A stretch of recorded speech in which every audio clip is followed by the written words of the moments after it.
నమస్కారం వార్తా విశ్లేషణ కార్యక్రమం లైవ్ షోకి స్వాగతం. ముందుగా ఈరోజు విశ్లేషణ. సాక్షి ఆంధ్రప్రదేశ్ అంతరాలపై విద్యా యుద్ధం, ఏపీలో పేదరికానికి నాణ్యమైన విద్య సరైన ముందు అంటూ ఇండియా టుడే సదస్సులో సీఎం జగన్ వ్యాఖ్యానించారు.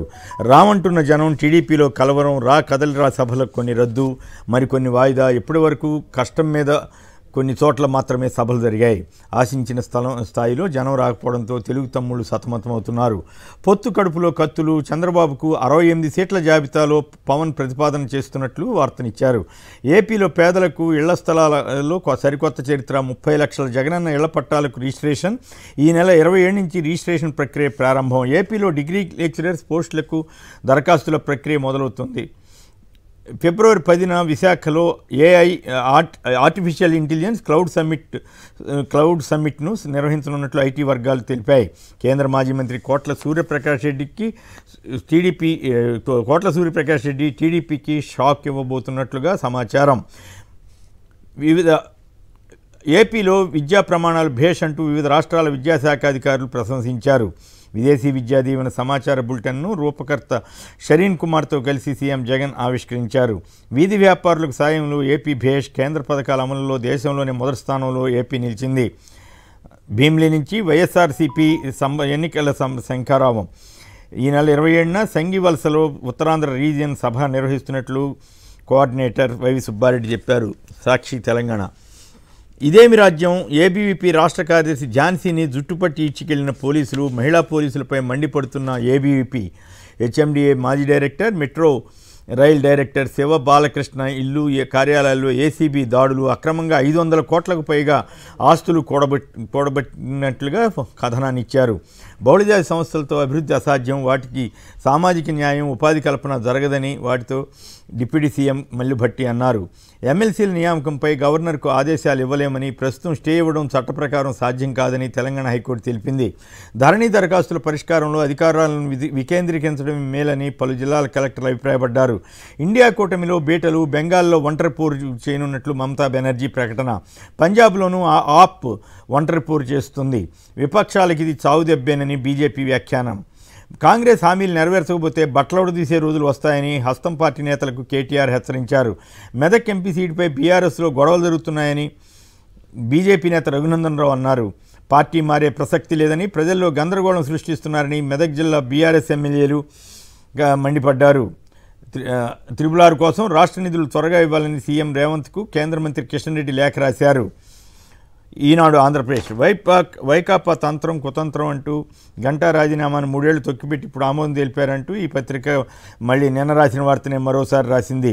అధ్యక్షుల జిల్లాలు, కొత్త జిల్లాలు ఏర్పాటు చేసి జగన్ సర్కార్ చేతులు దులిపేసుకుందంటూ ఒక తప్పుడు వార్తనిచ్చారు.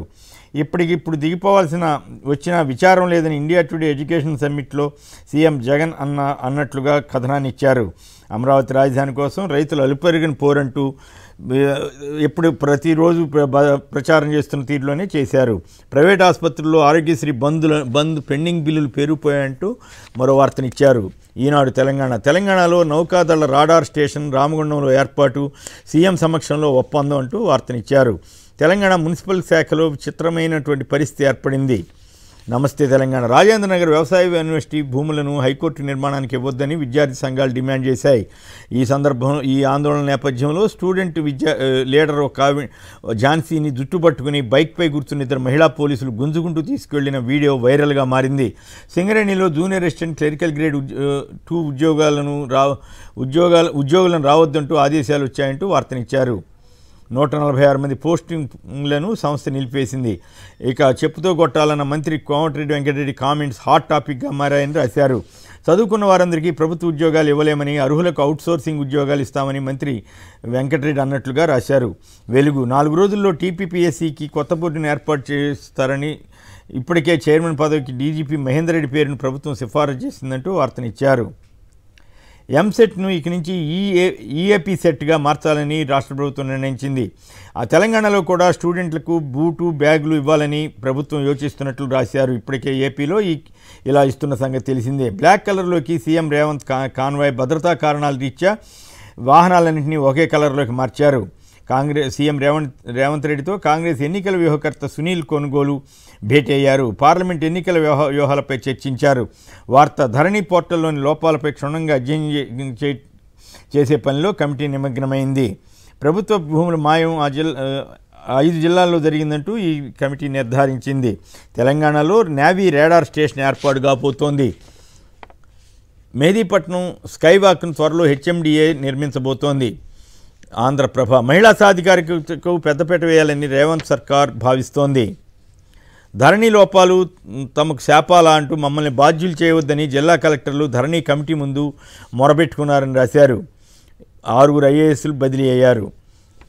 దక్కన్ క్రానికల్ లోక్సభ ఎన్నికలకు సమయం దగ్గర పడుతోందని ఏఐసీసీ అధ్యక్షులు ఖర్గే తెలంగాణ సీఎం రేవంత్తో కలిసి ఎల్బీ స్టేడియంలో క్యాడర్తో ఈరోజు సమావేశం అవుతారు. ఇండియా కూటమి షాకిస్తూ మమతా బెనర్జీ వచ్చే ఎన్నికల్లో ఒంటరిగా పోటీ చేస్తున్నట్లు ప్రకటించారు. ప్రధాని ఇవాళ యువ ఓటర్లతో భేటీ అవుతారు. కాంగ్రెస్తో పొత్తు ఉండదంటూ తృణమూల్ కాంగ్రెస్ అధినేత్రి మమతా బెనర్జీ చేసిన వ్యాఖ్యలను బ్యానర్గా ఇచ్చారు. రష్యా విమానం కూలి 65 మంది ఉక్రెయిన్ బందీలు మృతి చెందారు.